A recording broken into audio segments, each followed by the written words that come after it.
आगे लिखो धान का जीवाणु पत्ता तभी रोका रोकार कहना एलमंथिस पोरिया और आईजी इसके द्वारा एक विष उत्पन्न किया जाता है। विष इसके द्वारा क्या एक विष उत्पन्न किया जाता है, उसका नाम लिखो ओपियो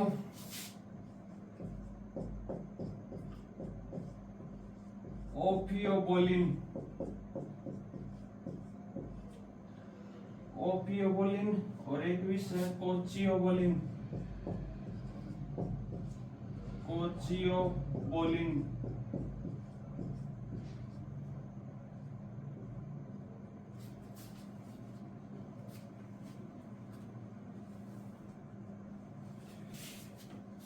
धान का जीवाणु पत्ती धब्बा रोग कारक एलमिंथोस्पोरियम राइजी उसके द्वारा क्या एक दो विष उत्पन्न किए जाते हैं। एक तो है ओपियोबोलिन, दूसरा है कोचियोबोलिन। आगे लिखो धान का जीवाणु पत्ती धब्बा रोग है, ये पोटेशियम की कमी होती है जिस मृदा में उसमें ज्यादा होता है। पोटेशियम की कमी वाली मृदा में क्या ज्यादा होता है।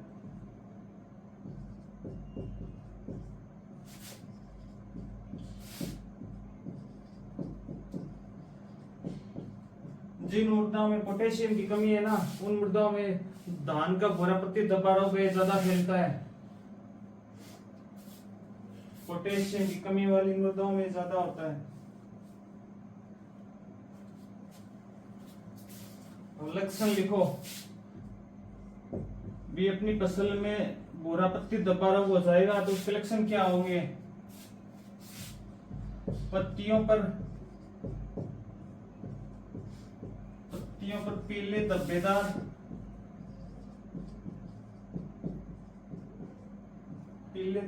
या भूरे रंग के पीले धब्बेदार या भूरे वर्ताकार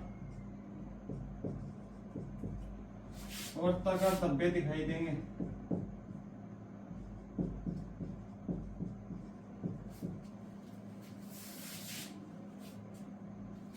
सॉरी पीले घेरे युक्त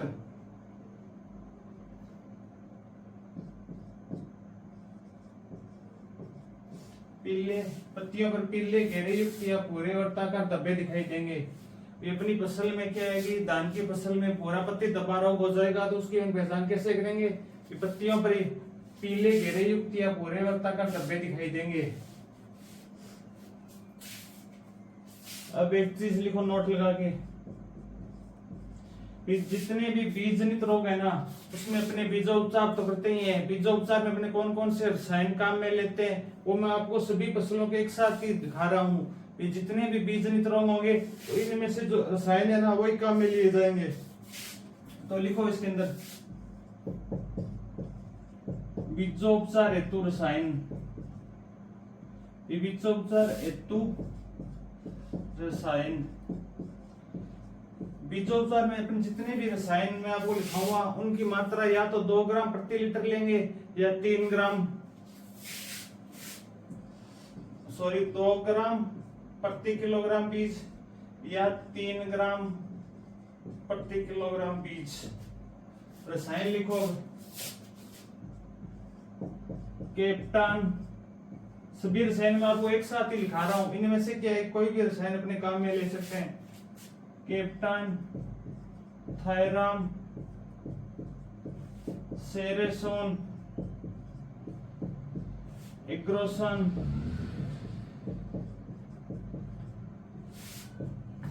कैप्टान, थायरेसम, एग्रोसन, कार्बेंडाजिम,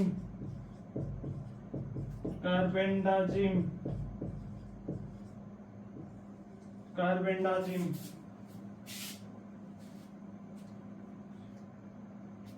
अब एक नया आया है वो इंपॉर्टेंट लिख लेना, स्यूडोमोनास फ्लोरेंस, स्यूडोमोनास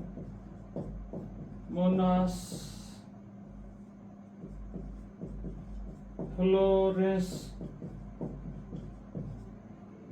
ये भी नया है मार्केट में, स्यूडोमोनास फ्लोरेंस।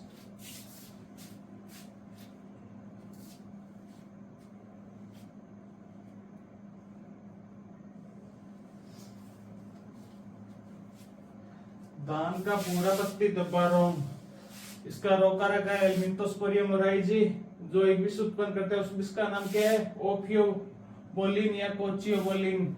ये पोटेशियम की कमी वाली मृदाओं में अधिक होता है। लक्षण क्या है, पत्तियों पर पीले गहरे युक्त या भूरे रंग के धब्बे दिखाई देते हैं।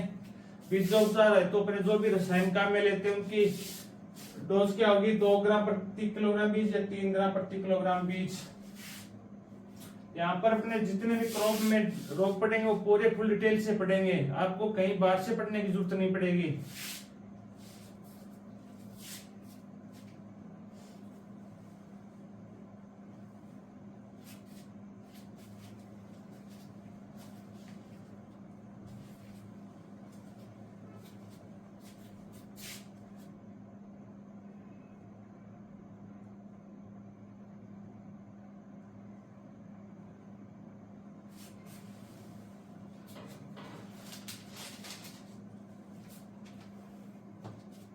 लिख लिया।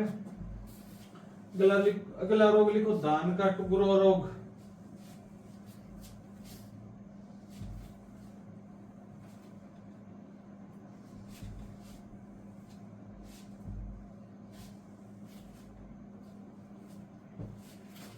अगला रोग अपना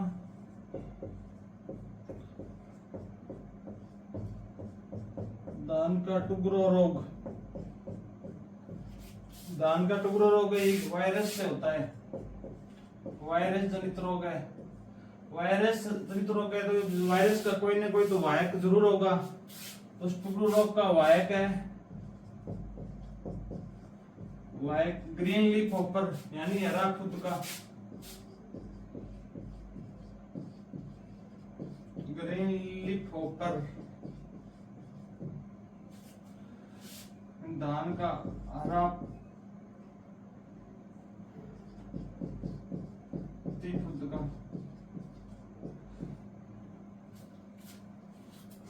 एक चीज याद रखना आपने, टुग्रोजी, टुग्रोजी याद रखना, टुग्रोजी यानी टुग्रो रोग का वाहक कौन होगा, ग्रीन लीफ हॉपर। अपने एक आगे रोग और पढ़ेंगे, धान का स्टंट रोग वायरस द्वारा होता है, उसका वाहक होगा, इसका तो ग्रीन लीफ हॉपर है, उसका ब्राउन लीफ हॉपर होगा। तो अपने याद रखना टुग्रो जी, जी से याद रखना ग्रीन लीफ हॉपर। तो ट्रिक बना लेना टुग्रो जी ग्रीन लीफ हॉपर।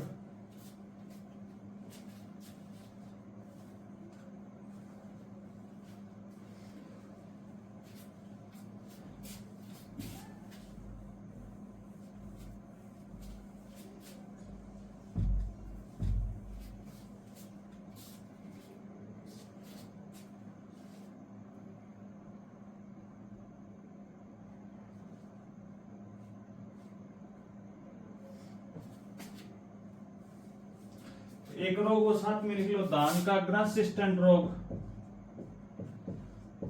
धान का ग्रासिस्टेंट रोग, ग्रासिस्टेंट रोग। ये भी रोग वायरस द्वारा होता है। वायरस की बात करें तो अपने सिंगल स्टैंड आरएनए वायरस द्वारा होता है। ये सिंगल स्टैंड आरएनए वायरस द्वारा, पहले मैंने आपको दिखाया था वायरस रोगों में। तो धान का ग्रासिस्टेंट रोग है, वायरस द्वारा होता है। वायरस कौन सा होगा, सिंगल स्टैंड आरएनए वायरस। ग्रासिस्टेंट रोग का वाहक कौन होगा, इसका तो ग्रीन लीफ हॉपर होगा, तो इसका हो जाएगा brown leaf hopper, brown leaf hopper यानी धान का भूरा खुद का।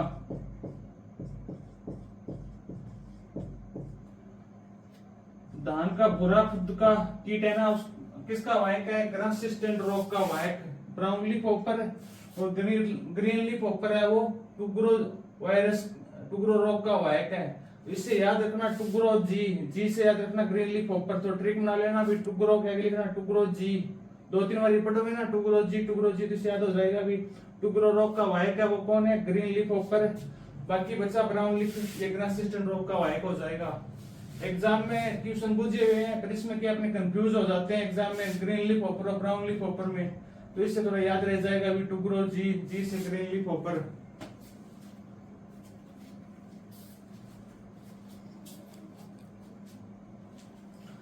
वायरस रोग के मैंने आपको लक्षण लिखाए थे, लक्षण वही होंगे भी पत्तियां की है बोनी रह जाएगी और पत्तियां बोनी रह जाएगी, गुच्छों में आएगी, पौधा झाड़ीनुमा दिखाई देगा, लक्षण सेम ही है इसमें।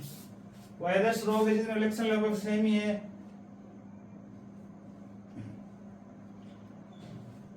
ये पौधा बना रह जाता है, पत्तियां वो गुच्छों में आती है, टेढ़ी मेढ़ी हो जाती है, पेनिकल के अनियमित आकार का हो जाता है।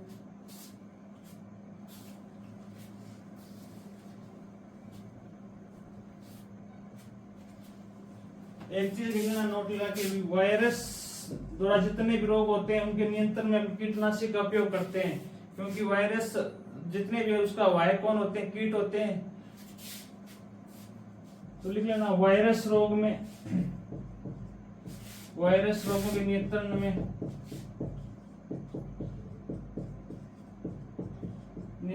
में कीटनाशक का उपयोग करते हैं। कीटनाशियों का उपयोग करते हैं। कीटनाशियों का उपयोग क्यों करते हैं? अपने को पता है कोई भी वायरस रोग हो उसका वाहक होगा कोई ना कोई कीट, तभी वो आगे फैलेगा। और कीटनाशियों के अंदर अपने बात करें तो कार्बोफ्यूरॉन या फोरेट या फेंथियोकार्ब में वो कीटनाशी है, जितने भी कीटनाशी है उस भी एक साथ लिखा दूंगा आपको। बस इतना देख लो कि वायरस रोगों के नियंत्रण में कीटनाशियों का उपयोग करते हैं।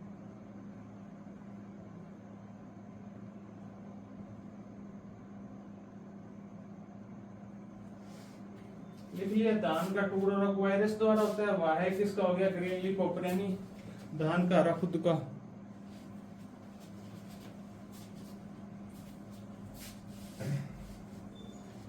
ये दोनों मैंने आपको साथ इसलिए लिखाया भी आपको याद कंफ्यूज ना हो आप इनके वाहक के अंदर। वायरस रोगों में अक्सर वाहक ही पूछा जाता है, ये रोग किसके द्वारा फैलाया जाता है।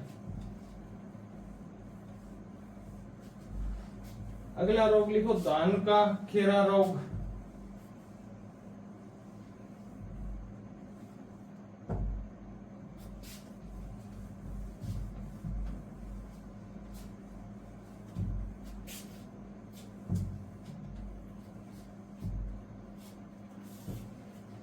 अगला है धान का खेरा रोग।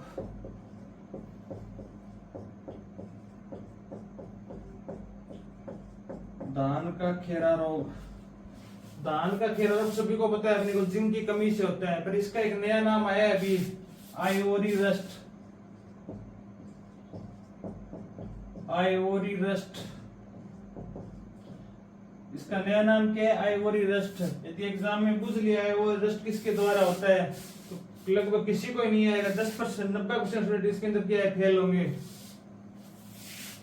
धान का खेरा रोग जिंक की कमी से।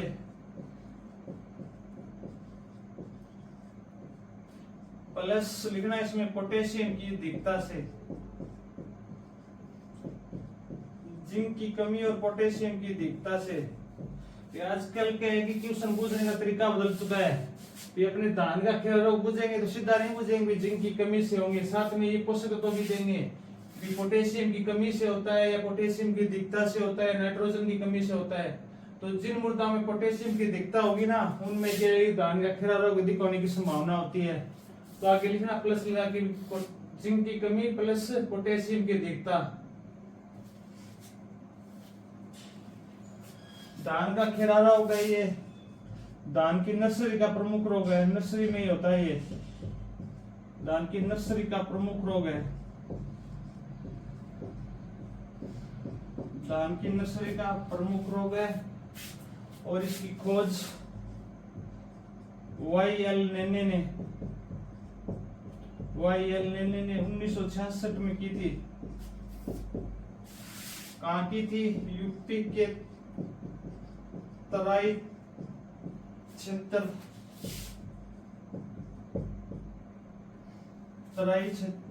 की क्ले केरियस मृदा में की थी।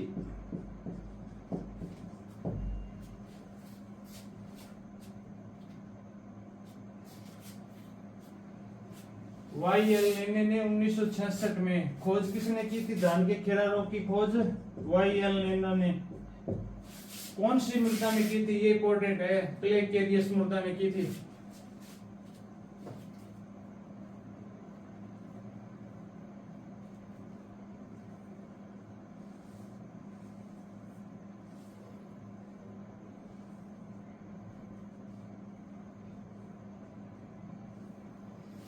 लक्षण क्या है, पत्तियों पर क्या क्लोरोटिक धब्बे दिखाई देते हैं, इसीलिए इसे आइवरी रस्ट कहते हैं।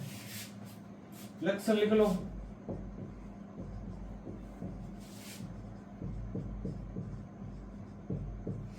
पत्तियों पर क्लोरोटिक धब्बे दिखाई देना,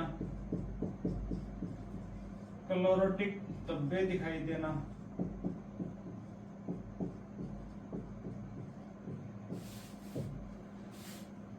नियंत्रण, धान के में खीरा रोग हो जाए तो उसका नियंत्रण किससे करते हैं? Zinc sulphate. जिंक सल्फेट मात्रा 5 किलोग्राम प्रति हेक्टर।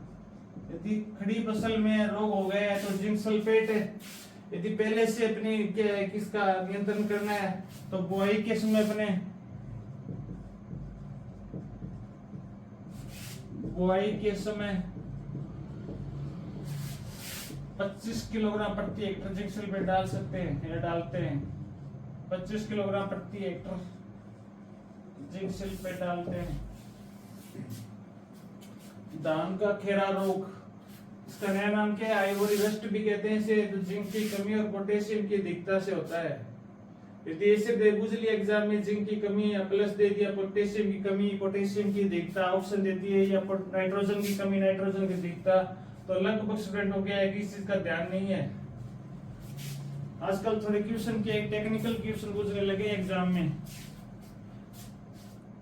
तो अपने हर रोग के डिटेल से पढ़ना पूरा।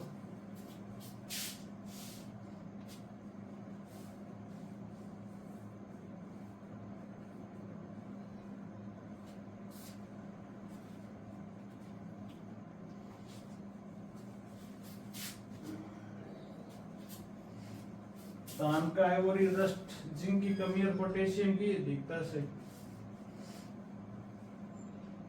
नोट कर लिया सभी ने?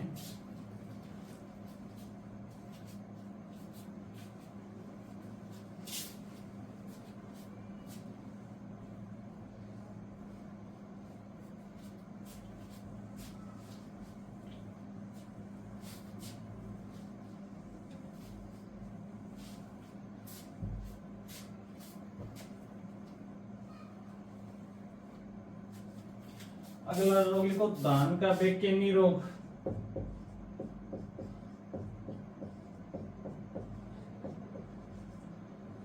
धान का बेचैनी रोग, इसे फुलिश सीडलिंग भी कहते हैं। फुलिश सीडलिंग या रूट रॉट भी कहते हैं।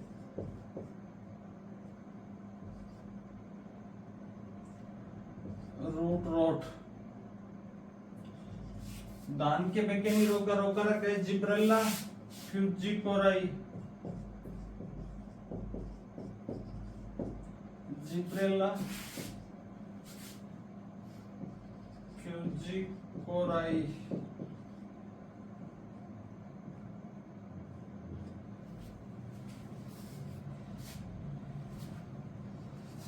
या फ्यूजेरियम फ्यूजिकोराई, या फ्यूजेरियम फ्यूजिकोराई। धान का बेचैनी रोग या फुलिश सीडलिंग या रूट रॉट, इसका रोगकारक क्या है? जिब्रेल्ला फ्यूजिकोराई या फ्यूजेरियम फ्यूजिकोराई।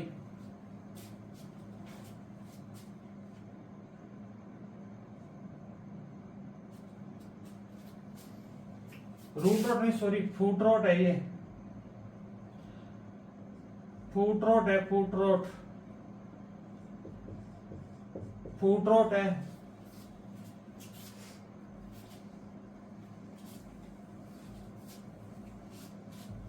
धान का बेचैनी रोग, इसका रोगकारक क्या है? जिब्रेल्ला फ्यूजिकोराई। जिब्रेल्ला फ्यूजिकोराई।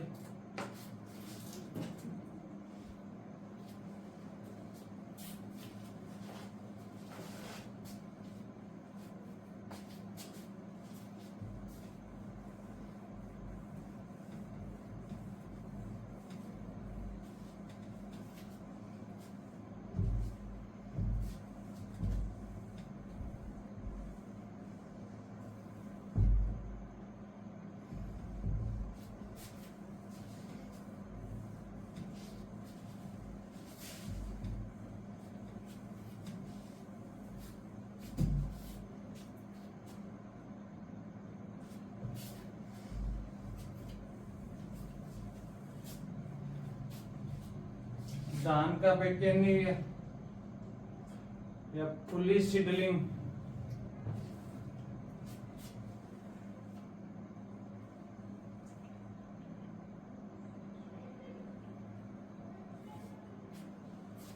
अगला है दान का फल्स बट रोग,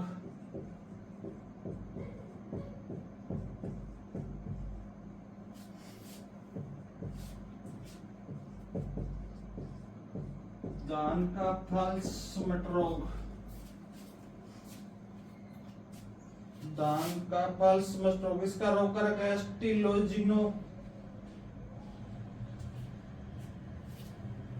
इसका रोग का रखा है एस्टिलोजिनोइडिया,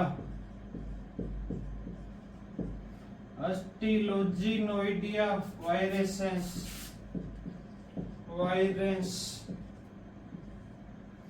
दान का फल्स मत रोग, इसका रोग का रखा है एस्टिलोजिनोइडिया वायरेंस, दान का फल्स मत रोग, एस्टिलोजिनोइडिया वायरेंस।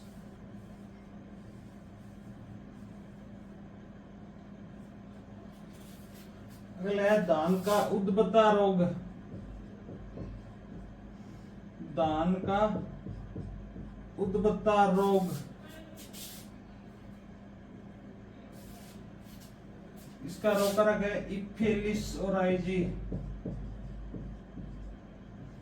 इफेलिस ओराइजी।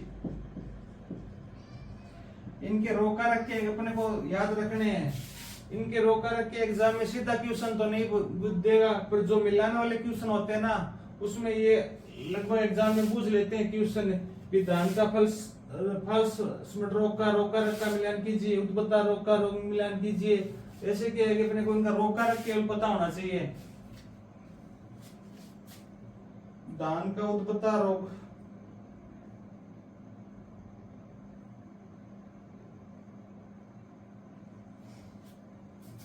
अगला दान का पीला बोना रोग, दान का पीला बोना रोग, पीला बोना रोग ये मैंने आपको लिखाया था दान का पहले वाली क्लास में, किसके द्वारा होता है, फाइटोप्लाज्मा, तो मैंने आपको फाइटोप्लाज्मा पढ़ाया तब लिखाया था दान का पीला बोना रोग, फाइटोप्लाज्मा।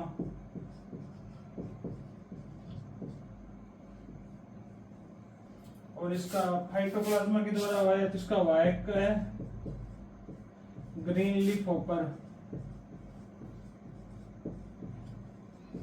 Green leaf hopper.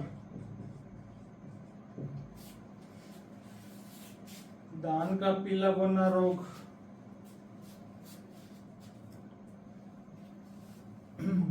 किसके द्वारा होता है, फाइटोप्लाज्मा।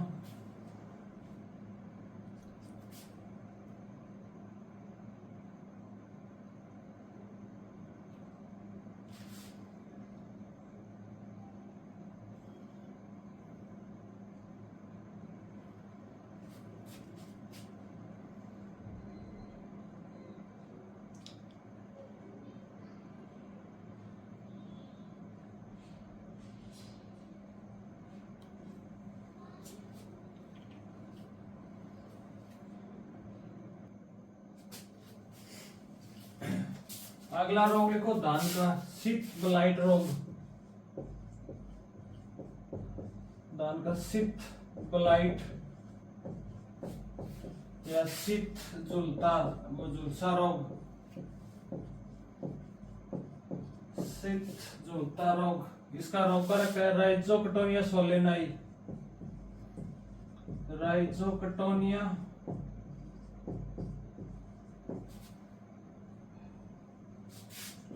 सोलेनाई। इसका रोग कारक है शीत ब्लाइट या शीत झुलसा रोग का रोग कारक क्या है, राइजोक्टोनिया सोलेनाई। अगला लिखो दान का उफरा रोग,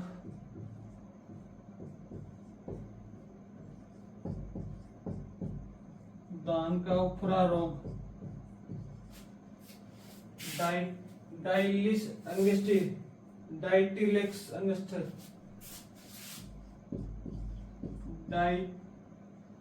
डाइटिलेक्स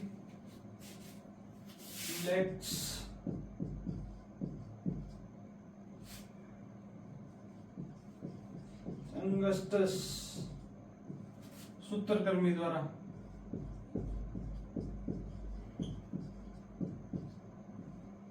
दान का उफरा रोग डाइटिलेक्स अंगस्टस सूत्रकृमि द्वारा होता है। जिस खेत के अंदर क्या है कि सूत्रकृमि द्वारा कोई भी रोग हो गया ना, उस खेत के अंदर आग की फसल कभी नहीं उगती है, आग की फसल नहीं उगती है।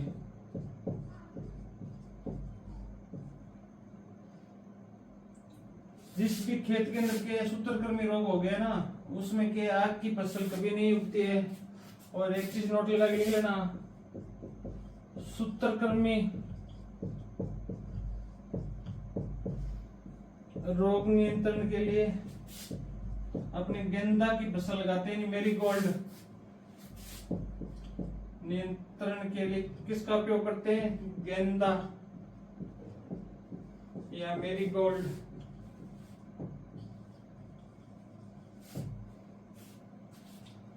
सूत्रकृमि रोग नियंत्रण के लिए अपनी कौन सी फसल का उपयोग करते हैं, फ्लावर प्लांट है ना अपना गेंदा मैरीगोल्ड, उसका उपयोग करते हैं। और जिस भी खेत के अंदर क्या है सूत्रकृमि रोग हो गया, वहां पर क्या आग की फसल कभी नहीं होती है।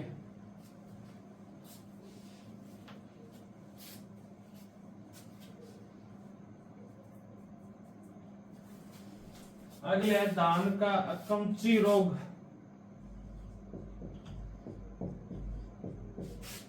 धान का अकमची रोग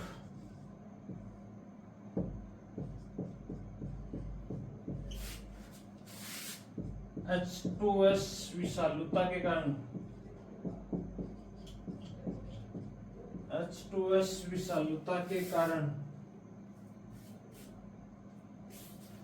धान का ब्रोंजिंग रोग, धान में ब्रोंजिंग रोग है वो किसके कारण होता है, फेरिक की अधिकता के कारण।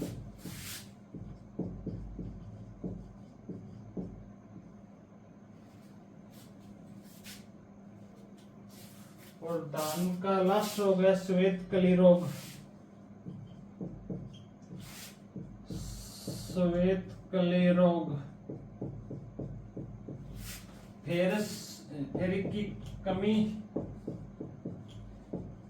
प्लस कैल्शियम की अधिकता के कारण।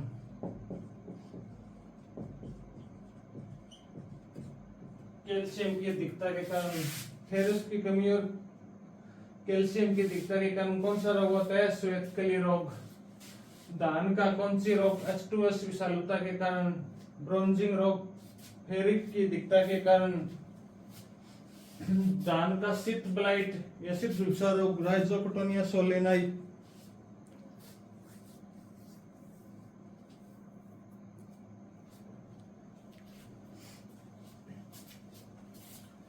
ये जितने भी अपने धान की फसल के रोग थे वो सभी को क्या डिटेल से पढ़ लिए है।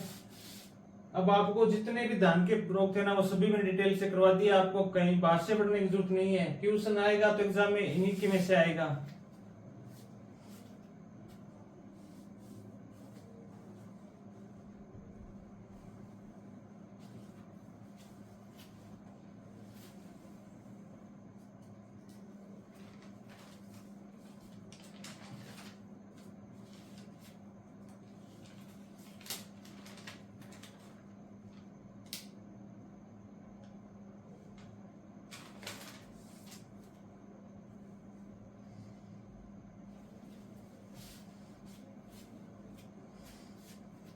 लिखिए शीत ब्लाइट, राइजोक्टोनिया सोलेनाई। धान का उफरा रोग डाइटिलेक्स अंगस्टस सूत्रकृमि के द्वारा।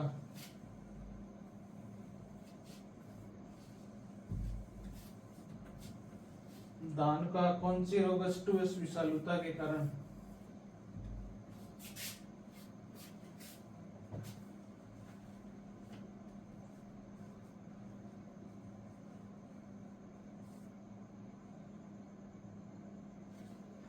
अब अपने हेडिंग डालो रोली रोग। रोली रोग, अपने जितने भी रोली रोग है सभी फसलों के एक साथ ही पढ़ेंगे।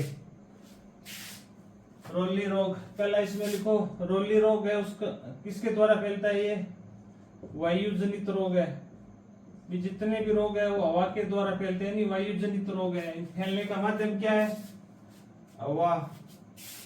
जितने भी रोली रोग है इनके रोग कारक है वो कौन से फैलम में आते हैं, लिखो जितने भी रोली रोग है उस सभी का फाइलम क्या होगा, बेसिडियोमाइकेटा। बेसिडियोमाइकोटा, हिंदी में लिख लो बेसिडियोमाइकेटा या माइकोटा एक ही बात है, बेसिडियोमाइकोटा। और वर्ग की बात करें या क्लास, क्लास हो जाएगा बेसिडियोमाइसिटीज। बेसिडियोमाइसिटीज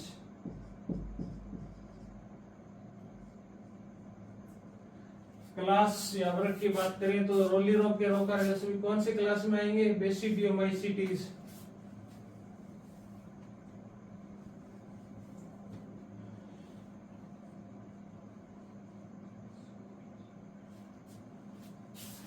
ऑर्डर की बात करें,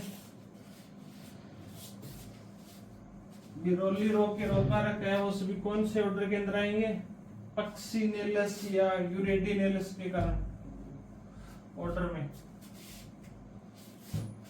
ऑर्डर या गण की बात करें तो गण हो जाएगा पक्सीनेलस, पक्सीनेलस या इसे कहते हैं यूरेडिनेलस। यूरेडिनेलस रोली रोग यानी रस्ट डिजीज।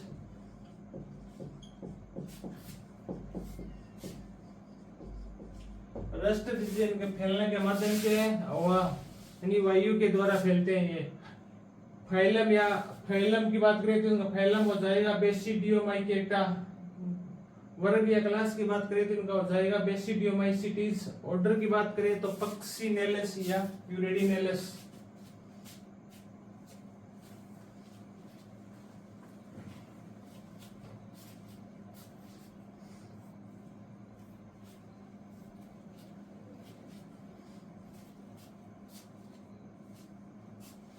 और अपने पढ़ेंगे भी रोली रोग कितने प्रकार का होता है। अपने पढ़ेंगे रोली रोग है दो प्रकार का होता है। एक तो पढ़ेंगे अपने ओटोसियस रस्ट। ओटोसियस रस्ट में क्या होगा, इसके अंदर क्या है कि रोली रोग का रोगजनक है वो अपना पोषण है वो सिर्फ केवल एक ही प्रपोषी पर करेगा।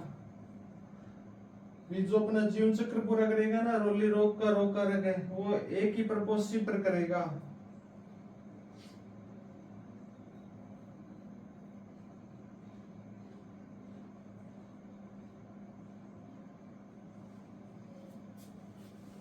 लिख लिया सभी ने। अब हेडिंग डालो रोली रोग या रस्ट डिजीज के प्रकार।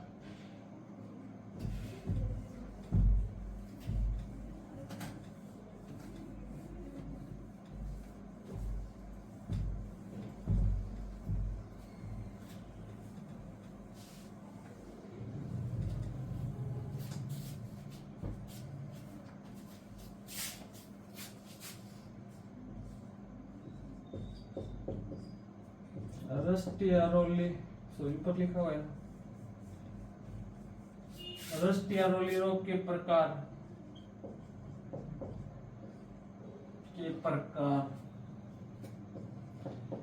इसके दो भागों में बांटेंगे अपने। पहला है ओटोसियस रस्ट।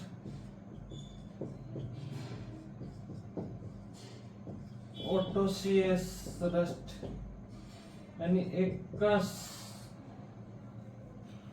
ओटोसियस रस्ट।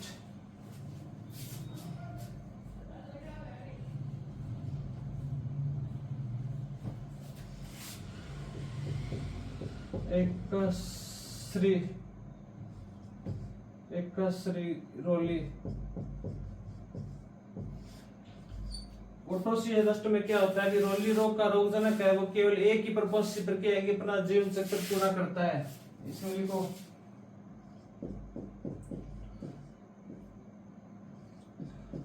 रोली रोग का रोगजनक, रोली रोग का रोगजनक एक पर्पज से प्रक्रिया अपना जीवन चक्र पूरा करता है।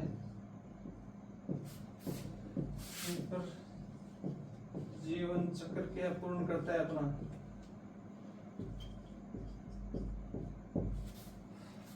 ओटोसीएस रेस्ट यानी रोली रोग का रोगजनक एक ही पर्पज से प्रक्रिया है कि अपना जीवन चक्र पूर्ण करता है। उसे अपने क्या कहते हैं, एकाश्री रोली या ओटोसीएस रेस्ट। इसके अपने एग्जाम्पल पढ़ेंगे। उसमें से पिछली बार अपने 2022 में जो हुआ था उसमें क्वेश्चन पूछा गया था निम्न में से ओटोसीएस रेस्ट है तो उसके अपने क्रॉप के नाम ने देखकर उनका रोगकारक का नाम दिया हुआ था। इसमें एक नोट लिखा के लाइन लिखो पहले।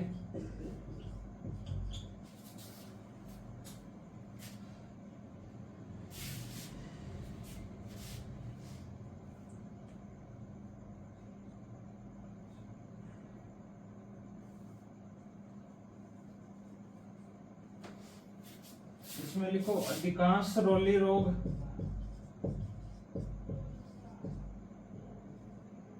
अधिकांश रोली रोग एकाश्री या ओटोसीएस होते हैं। अधिकांश रोली रोग क्या है कि ओटोसीएस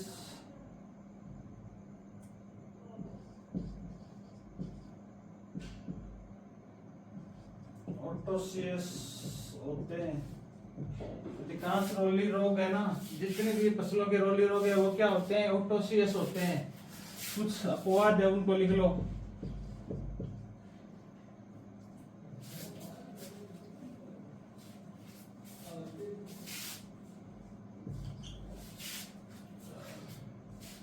मतलब अधिकांश रोली रोग है ना बाद में होते हैं उनके रोगजनक क्या ओटोसीएस होते हैं। ब्रैकेट में लिख लेना कुछ को छोड़कर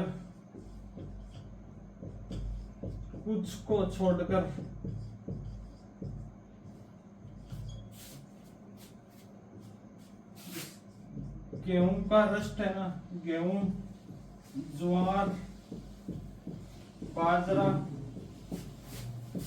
मक्का, गेहूं, ज्वार, बाजरा, मक्का, जई और सिडार एप्पल रोली। ये अधिकांश रोली रोग क्या है कि ओटोसीएस होते हैं। पर कुछ होते हैं वो क्या है कि हेटेरोजीएस होंगे यानी द्विलिंगाश्री होंगे। उनमें से अपने बात करते हैं कि गेहूं, ज्वार, बाजरा, मक्का, जई, सिडार, एप्पल, इनको छोड़कर जितने भी रोली रोग होंगे ना फसलों के वो सभी ओटोसीएस होंगे, ये हेटेरोसीएस होंगे।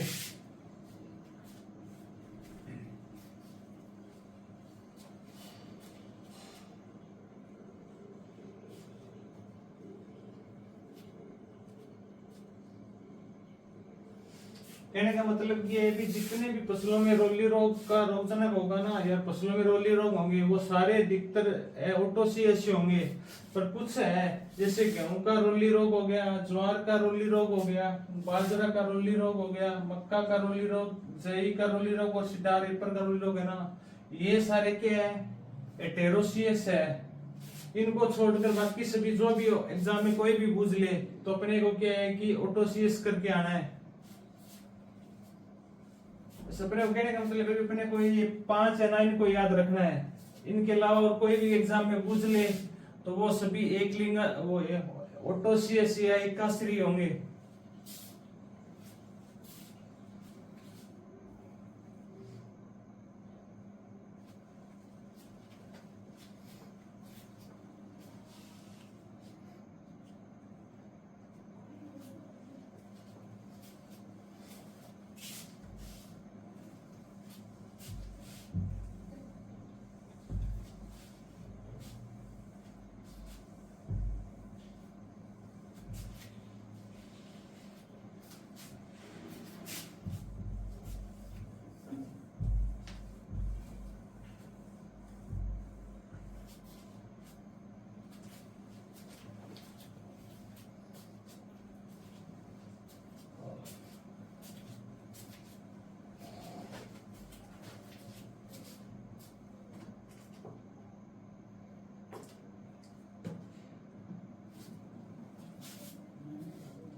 लिख लिया सभी ने?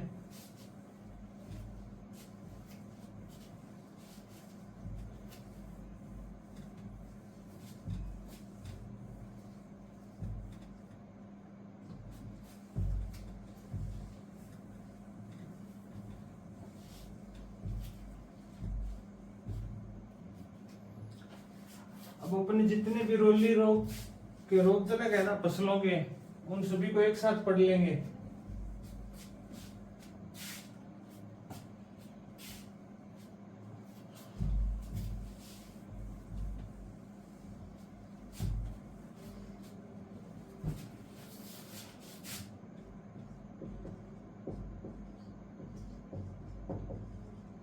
ओटोसियस रस्ट के एग्जाम्पल है।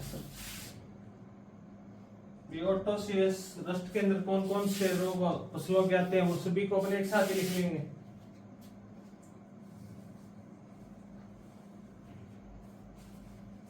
पहला है सूरजमुखी का रस्ट।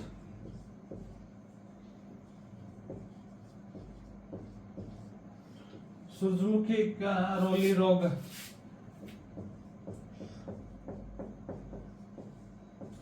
सूरजमुखी का रोली रोग, इसका रोग कारक क्या है? पक्सिनिया एल्मिंथी।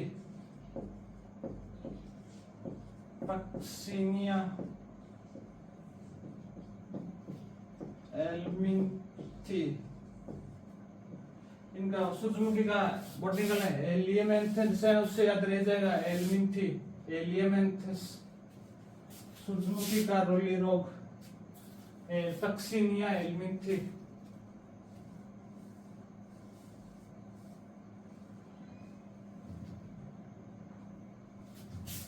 अगला लिखो एलियम रस्ट।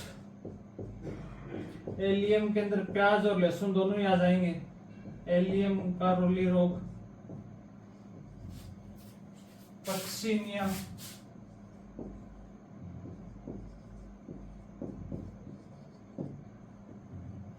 पक्सिनिया पोरर, पक्सिनिया पोरी।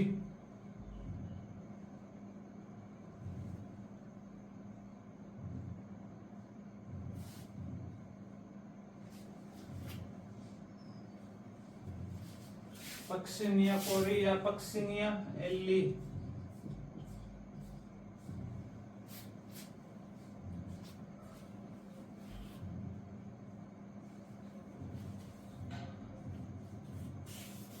अगला है ओली ओक का रस्ट।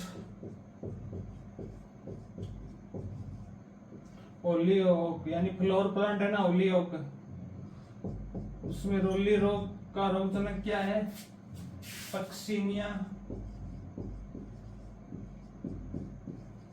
मालवेसीरम। यानी ओली ओक का कुल कौन सा होता है? मालवेसी, तो इसका हो जाएगा पक्सिनिया मालवेसीरम। पक्सिनिया मालवेसीरम या पक्सिनिया एटेरोस्पोरा या पक्सिनिया एटेरोस्पोरा।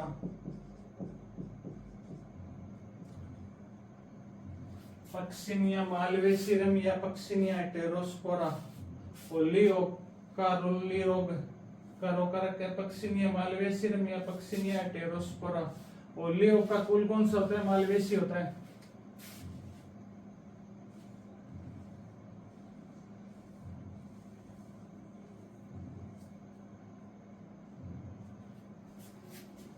गन्ने का नारंगी रस्ट। गन्ने का नारंगी रस्ट या रोली रोग पक्सिनिया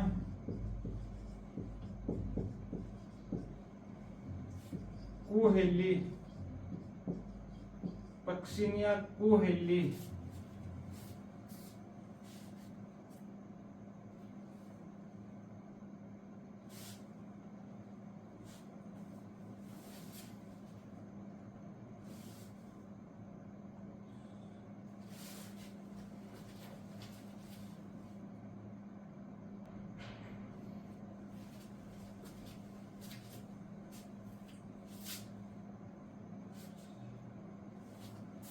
अगला है गन्ने का भूरा रस्ट। गन्ने का भूरा रोली रोग, पक्सिनिया,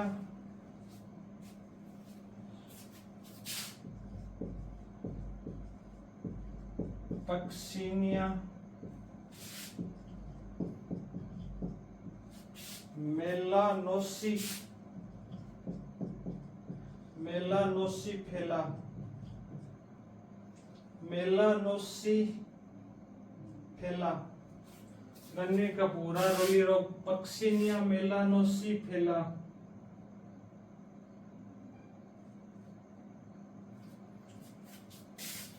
क्राइसेंथम, क्राइसेंथम का रोली रोग, पक्सिनिया क्राइसेंथेसिम,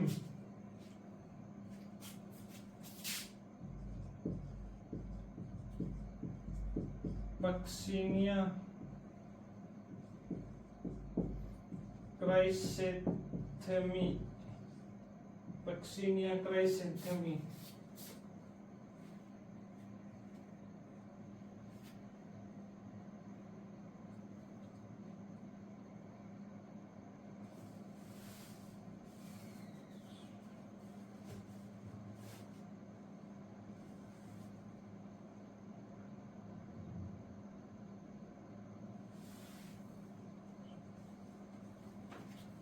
अगला लिखो सोयाबीन का रस्ट,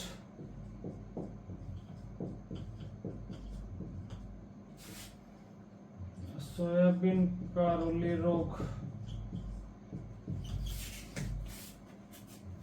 फेकोस्पोरा,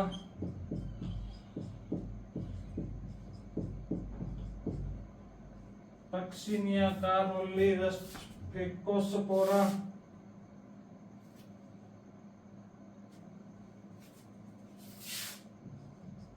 पेकारिज, फेकोस्पोरा पेकारिज।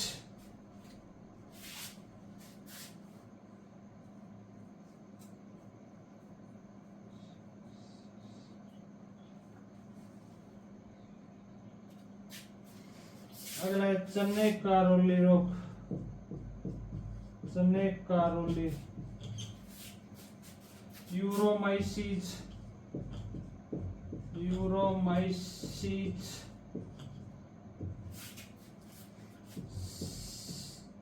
सिसेरी एरिटिनी, यूरोमाइसीज, सिसेरी एरिटिनी।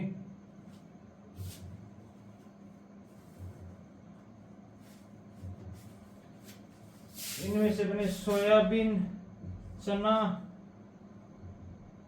ओलियोक, ये इंपॉर्टेंट है, ये तीनों याद रखना अपने को क्या लिखेंगे तो अपने सभी, पर आपके सभी याद ना रहे तो इतने तीन याद जरूर रखना।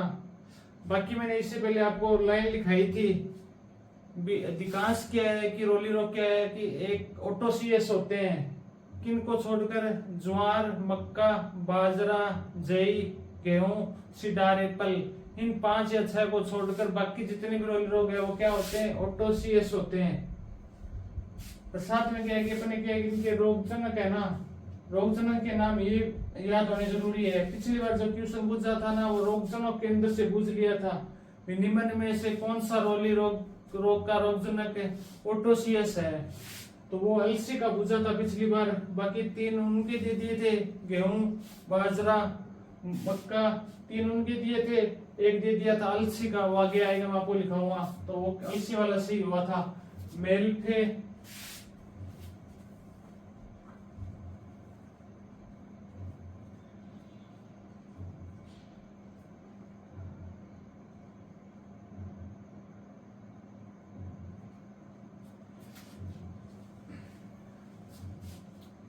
ये नोट कर लिया क्या सभी ने?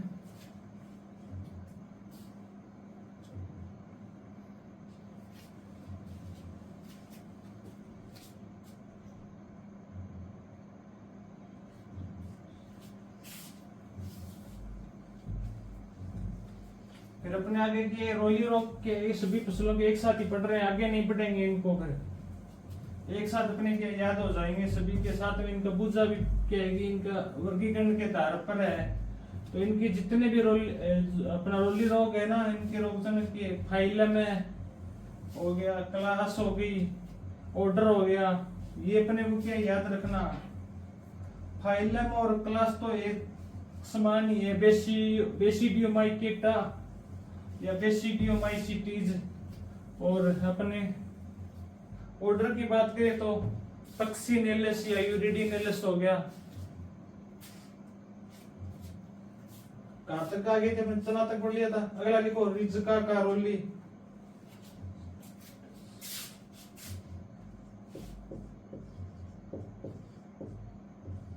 रिज्का कारोली रोग का रोगजनक यूरोमाइसिस,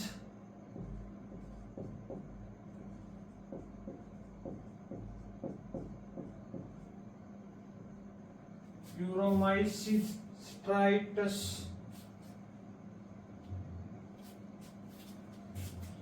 यूरोमाइसिस्ट्राइटस, यूरोमाइसिस्ट्राइटस।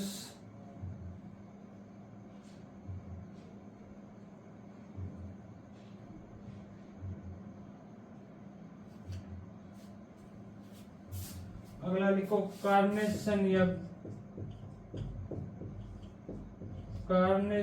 या इसको बने बोलते हैं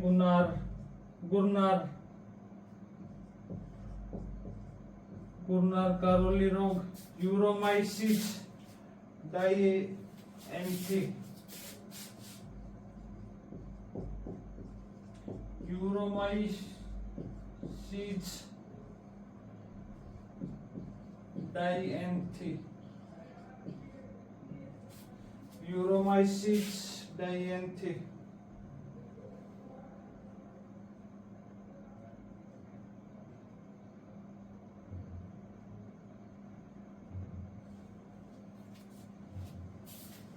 अगला है चावला या काउपी कारोली रोग, यूरोमाइसिस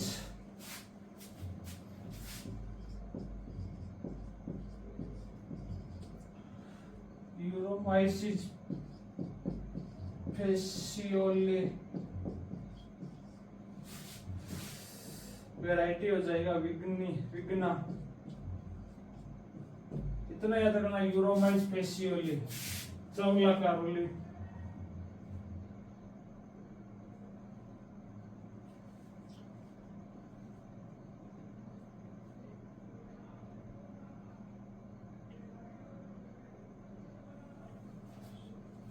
अगला है राजमा कारोली रोग का रोगजनक है यूरोमाइसिस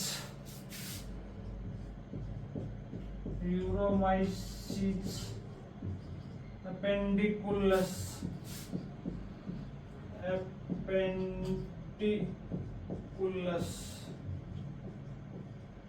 यूरोमाइसिस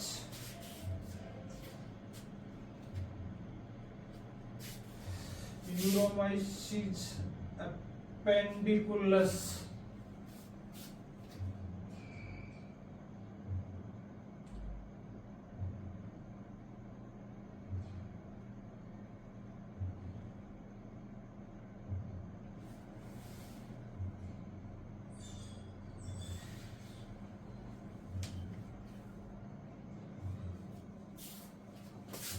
अलसी कारोली, ये पूछा था पिछली बार एग्जाम में। अलसी कारोली रोग का रोगजनक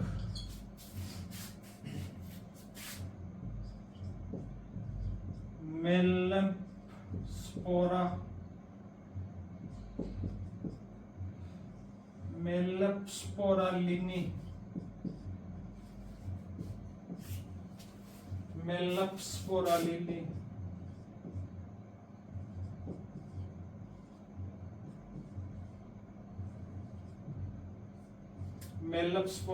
पिछली बार एग्जाम में ये पूछा था। अल्सीगामी इस एग्जाम में आता भी निम्न में से कौन सा रोग है वो ओटोसियस का उदाहरण है। तो अलसी का रोली रोग का रोगजनक दिया हुआ था मेलप्सपोरालिमी।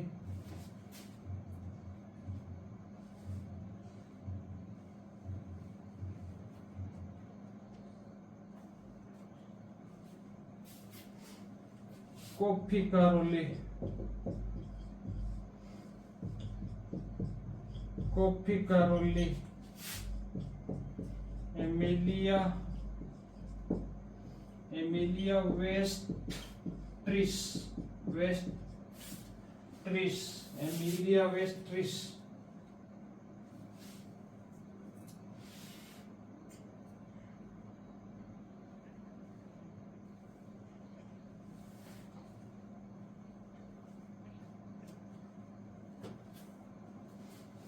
अगले गुलाब का रोली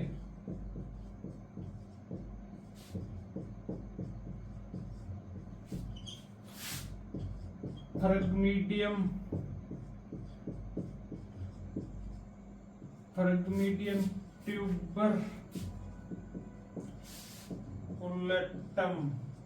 ट्यूबरकुलेटम।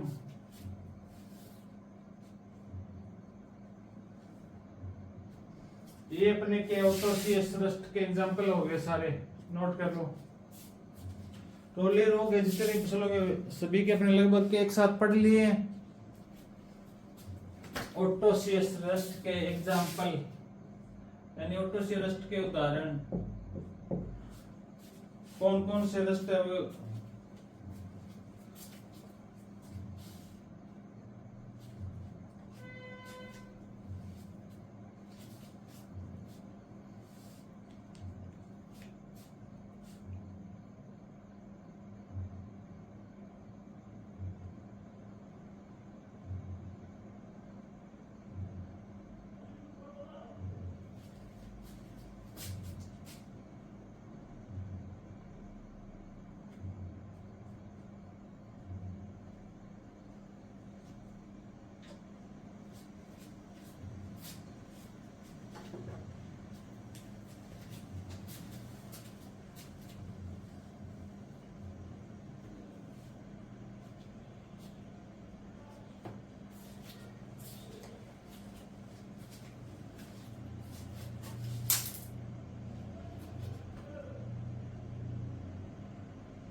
अब अगली हेडिंग डालना है हेटेरोसियस या हेटेरोजीनियस रस्ट यानी भिन्नाश्रयी रोली। इसमें क्या होगा अभी जो रोली रोग का रोगजनक होगा वो 2 या 2 से अधिक प्रकोष्ठी प्रक्रिया अपना जीवन चक्र पूर्ण करेगा।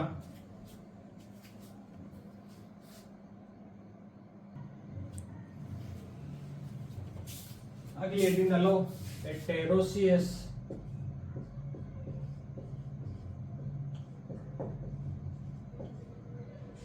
हेटेरोसियस या हेटेरोजीनियस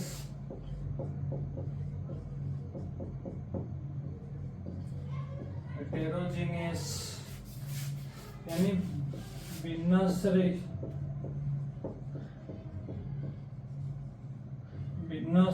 रोली। इसमें क्या होगा जब रोली रोग का रोगजनक है वो 2 या 2 से अधिक प्रकोष्ठी प्रक्रिया भी अपना जीवन चक्र पूर्ण करेगा तो उसे कहेंगे हेटेरोसियस या हेटेरोजीनियस। इसमें लिखो जब रोली रोग का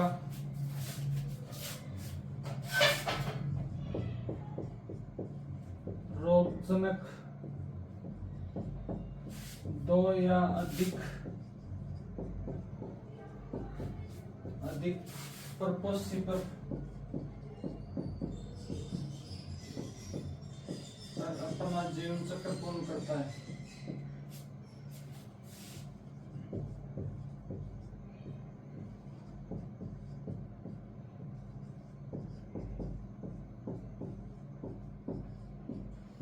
अपना जीवन चक्र पूर्ण करता है। एग्जाम्पल लिखो, गेहूं का रोली रोग, पक्सिनिया ट्रिटिस स्पेसीज के द्वारा, पक्सिनिया ट्रिटिसाई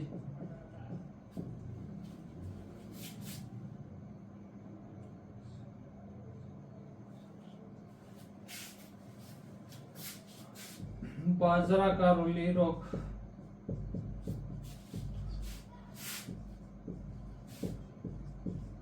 पक्सिनिया सबस्ट्रिएटा,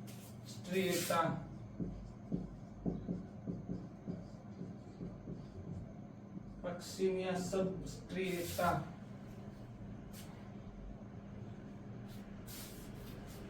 ज्वार का रोली रोग, पक्सिनिया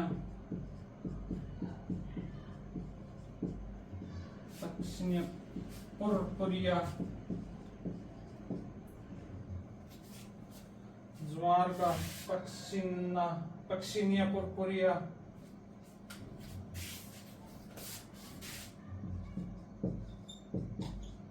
मक्का का पक्सिनिया,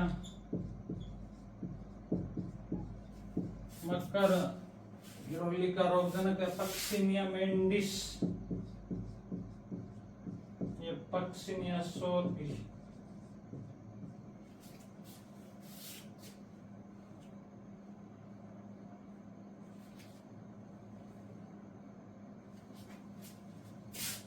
जय का क्राउन रस्ट, जय का क्राउन रस्ट या क्राउन रस्ट रोग का रोगजनक है पक्सिनिया कोरोनेटा, पक्सिनिया कोरोनेटा। ये अपने किए है हेटेरोजीनियस रस्ट के एग्जाम्पल है, ये इंपॉर्टेंट है, ये अपने याद कर लेना। 5 एक और लिख लो, सीडार एप्पल, सीडार एप्पल, ये 6 याद कर लेना। ये 6 के अपना हेटेरोजियस है या हेटेरोजीनियस है, बाकी जो बच गए सारे वो ऑटोजीनियस हो जाएंगे।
रोली रोग का अपने पूरी डिटेल्स इसलिए पढ़ा है क्योंकि इनसे क्वेश्चन पूछा गया है एग्जाम में, पिछली बार भी पूछा गया था, एओ में भी पूछा गया हुआ क्वेश्चन है।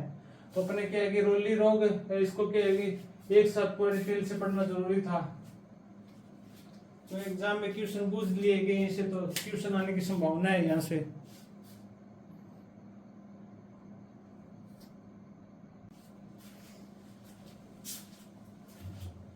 एग्री अड्डा 24/7 यूट्यूब चैनल में सभी स्टूडेंटों का स्वागत है। अपने कल रोली रोग के बारे में पढ़ रहे थे, लगभग कंप्लीट पढ़ लिया था अपना। एक वर्गीकरण पढ़ा है बीजाणु के आधार पर रोली रोग का वर्गीकरण, वो अपने आज कंप्लीट पढ़ लेंगे। तो आज दिन डालो अपने बीजाणु के आधार पर रस्ट के प्रकार। बीजाणु की उपस्थिति के आधार पर बीजाणु की उपस्थिति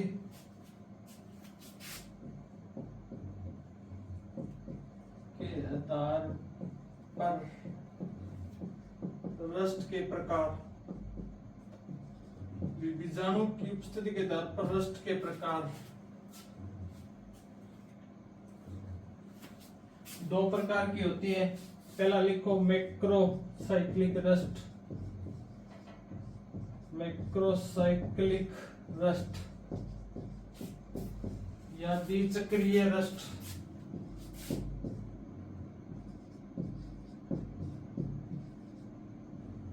द्विचक्रीय रोली,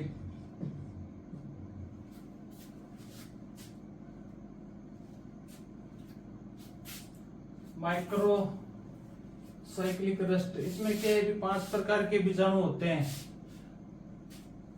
इसमें लिख लो, इसमें 5 प्रकार के बीजाणु होते हैं।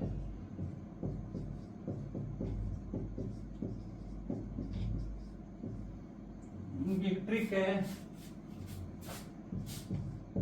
PAU में TP, PAU Punjab agriculture university है ना, PAU, उसमें क्या आ गया, टिब्बी रोग आ गया। PAU में टिब्बी रोग आ गया। ये PAU यानी पंजाब एग्रीकल्चर यूनिवर्सिटी है, उसके अंदर कौन सा रोग आ गया, टिब्बी रोग आ गया। तो PAU टिब्बी से क्या अपने जो बीजाणु है उनका अपने जो PAU ये अपने जो 5 प्रकार के बीजाणु है ना उनका क्रम इसी के आधार पर अपने याद रखेंगे। P से याद रखेंगे, पहला हो जाएगा पिकनियो बीजाणु, पिकनियो बीजाणु या पिकनियो स्पोर। A से याद रखेंगे एसियो, एसियो बीजाणु। U से याद रखेंगे यूरेडियो, यूरेडियो बीजाणु। T से याद रखेंगे टीलियो बीजाणु, टीलियो बीजाणु। B से याद रखेंगे बेसिडियो, बेसिडियो बीजाणु या बेसिडियो स्पोर। एक ही बात है, बीजाणु लिख लेना, या स्पोर एक ही बात है। ये इनका क्रम है, क्रम केवल पूछा हुआ एग्जाम में। मैक्रोसाइक्लिक रस्ट का क्रम कौन सा है, PAU पंजाब एग्रीकल्चर यूनिवर्सिटी में टिब्बी रोग आ गया। PAU में टिब्बी, P से पिकनियो बीजाणु, A से एसियो बीजाणु, U से यूरेडियो, T से टीलियो बीजाणु, B से बेसिडियो बीजाणु। ये 5 प्रकार के बीजाणु है। पिकनियो बीजाणु है पहला बीजाणु, इसको अपने बोलते हैं जीरो स्टेज, जीरो स्टेज बीजाणु या जीरो स्टेज स्पोर। कौन सा है, पिकनियो बीजाणु। फर्स्ट स्टेज स्पोर, फिर second stage spore, third stage spore और फोर्थ स्टेज स्पोर बेसिडियो हो जाएगा। एग्जाम में पूछा हुआ है कि जीरो स्टेज बीजाणु कौन सा है, पिकनियो स्पोर बीजाणु।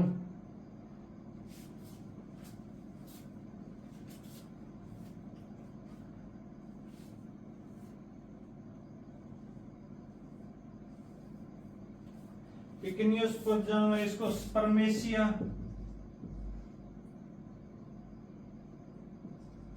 स्पर्मेशिया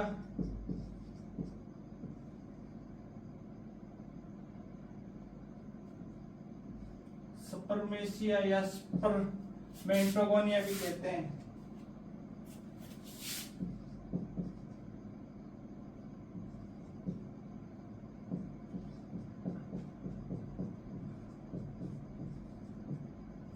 स्पर्मेटियोस्पोर या स्पर्मेटोगोनिया भी कहते हैं पिकनियो बीजाणु को।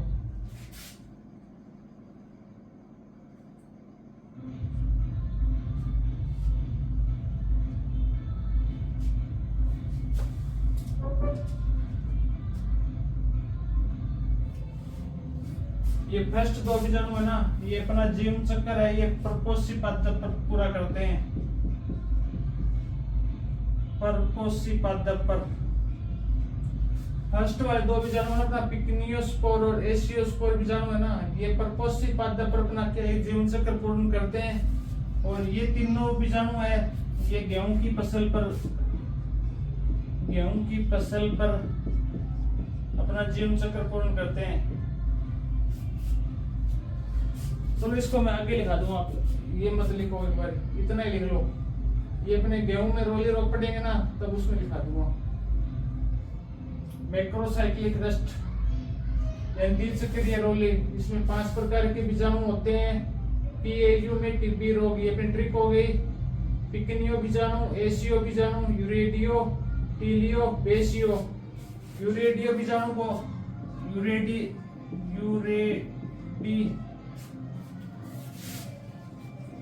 यूरेडिनियम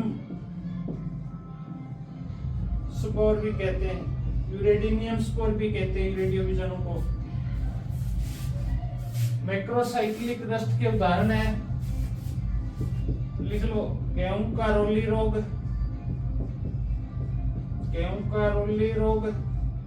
और गुलाब का रोली रोग।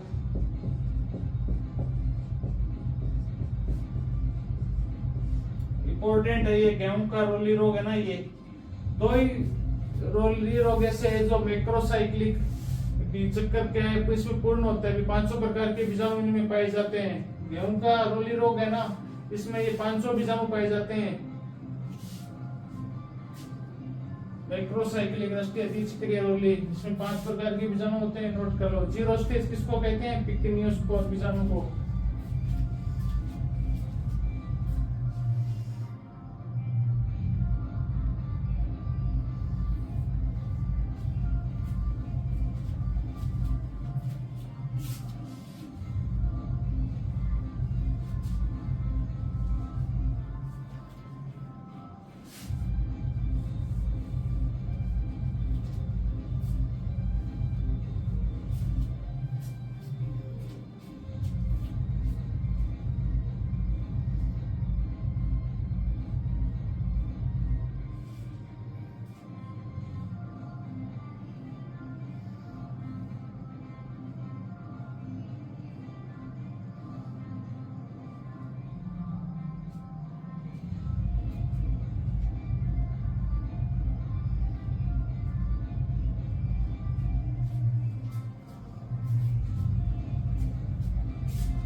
अगला दूसरा प्रकार लिखो, माइक्रो रस्ट या लघु चक्रीय रस्ट।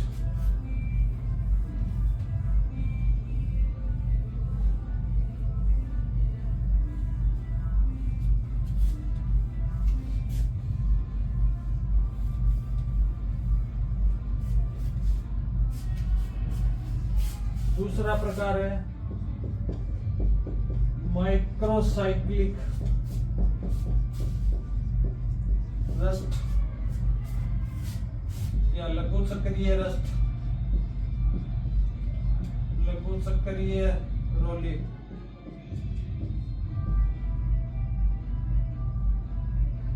इसमें क्या होता है, एक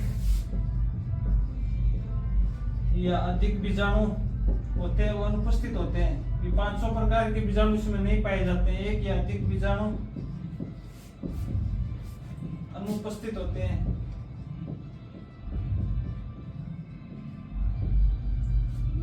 माइक्रोसाइक्लिक ये 3 प्रकार की होती है। पहली है डेमिसाइक, फर्स्ट प्रकार लिखो डेमिसाइक्लिक, डेमिसाइक्लिक रस्ट। इसमें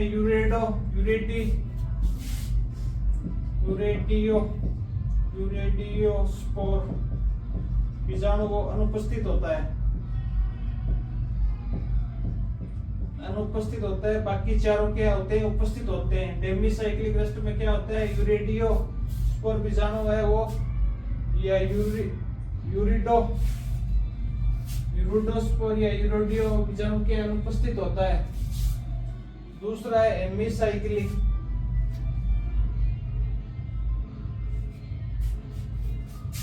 दूसरा प्रकार लिखो इसमें हेमिसाइक्लिक रस्ट। इसमें पिकनियो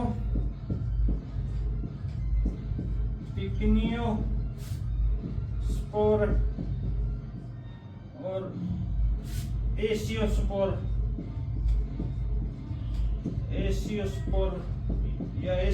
बीजाणु क्या होते हैं? अनुपस्थित होते हैं। बाकी तीनों क्या होते हैं? उपस्थित होते हैं। तीसरा है एंडोसाइक्लिक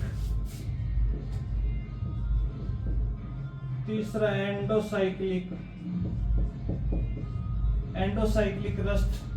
इसके अंदर जो पिकनियोस्पोर एशियोस्पोर बीजाणु है ना, ये उपस्थित होते हैं, बाकी तीनों नहीं होते। एंडोसाइक्लिक रस्ट में लिखे ना पिकनियोस्पोर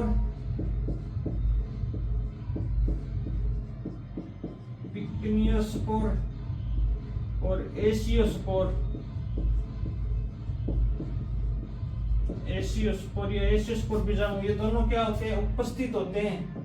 थोड़ा ध्यान रख लेना, उपस्थित होते हैं, ये लिखा रहा हूं मैं, उपस्थित होते हैं। बाकी तीनों क्या होते हैं? अनुपस्थित होते हैं। इन दोनों में मैंने लिखाया था कि यूरेडियो अनुपस्थित होता है, पिकनियोस्पोर एशियोस्पोर हेमिसाइक्लिक में क्या होते हैं? अनुपस्थित होते हैं। एंडोसाइक्लिक में क्या होते हैं? उपस्थित होते हैं। बाकी तीनों अनुपस्थित होते हैं। ये अपना रोल हो गया, कंप्लीट हो गया। नोट कर लो इसको।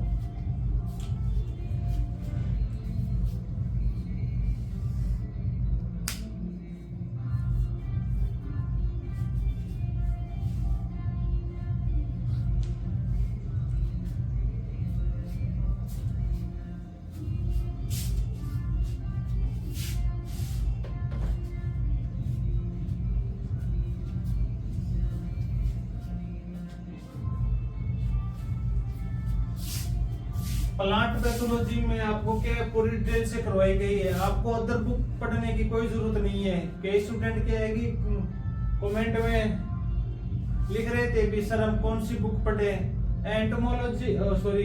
पैथोलॉजी, एग्रीकल्चर इंजीनियरिंग, स्टैटिक्स, ये जो मैंने सब्जेक्ट करवाए आप मैंने करवाया उतना पढ़ लो, बहुत है। इनमें से क्वेश्चन आ जाएगा आराम से, कोई दिक्कत नहीं है।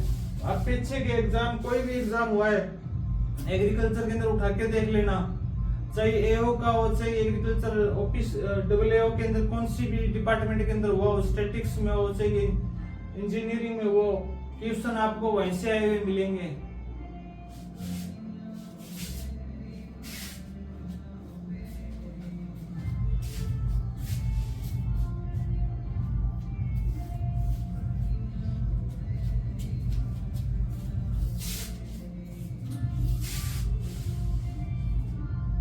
आपको क्या है कि जो भी मैटर करवा रहे ना, आप बस इतना पढ़ते रहो लगातार कंटिन्यू।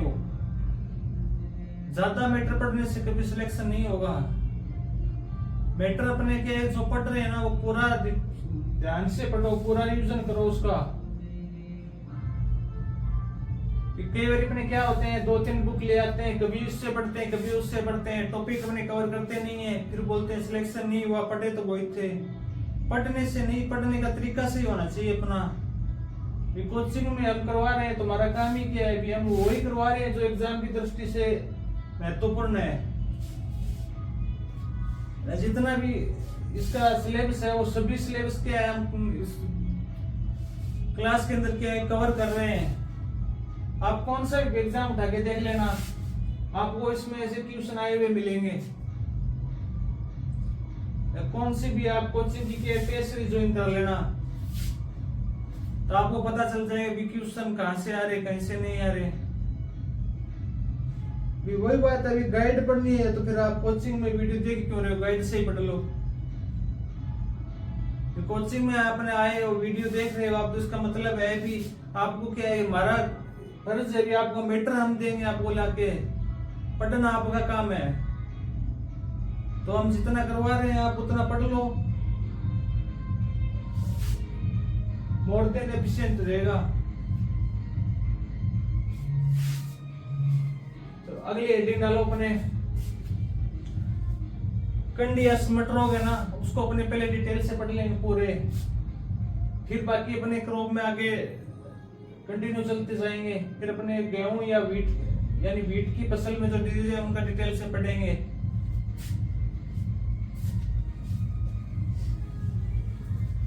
रोली और कंड स्मट डिजीज ना, इनसे क्वेश्चन अक्सर हर एग्जाम में क्वेश्चन पूछे जाते हैं, तो इनको मैं एक साथ के आपको डिटेल से करवा रहा हूँ पूरा, कोई भी क्वेश्चन है ना आपको छूटेगा नहीं। फिर बाकी और रोग है वो अपने क्रॉप में कंटिन्यू पढ़ते जाएंगे।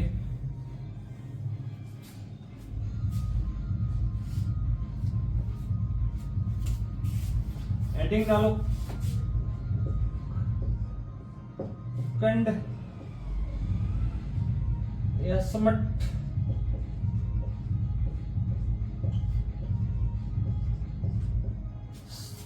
कंड या स्मट डिजीज।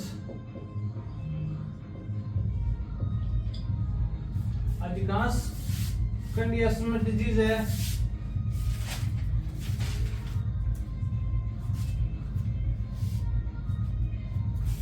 कंडे, या इसको एक नाम और बोलते हैं कंडवा, कंडवा रोग, कंडवा या स्मट रोग।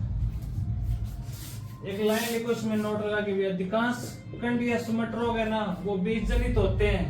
कुछ अपवाद है एक दो, वो अपने क्या है कि मैं आपको अलग से लिखा दूंगा, बाकी अपने एग्जाम में आ जाए भी। अधिकांश कंड या स्मट रोग किसके द्वारा फैलते हैं, तो इसको फैलने का माध्यम है बीज द्वारा। इसमें लिखो अधिकांश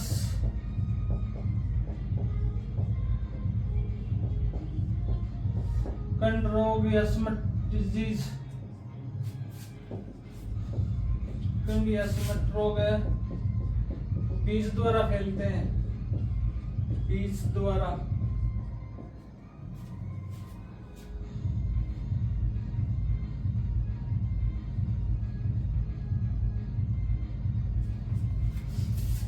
कुछ अपवाद है वो लिख लो आप। अपवाद है बाजरा,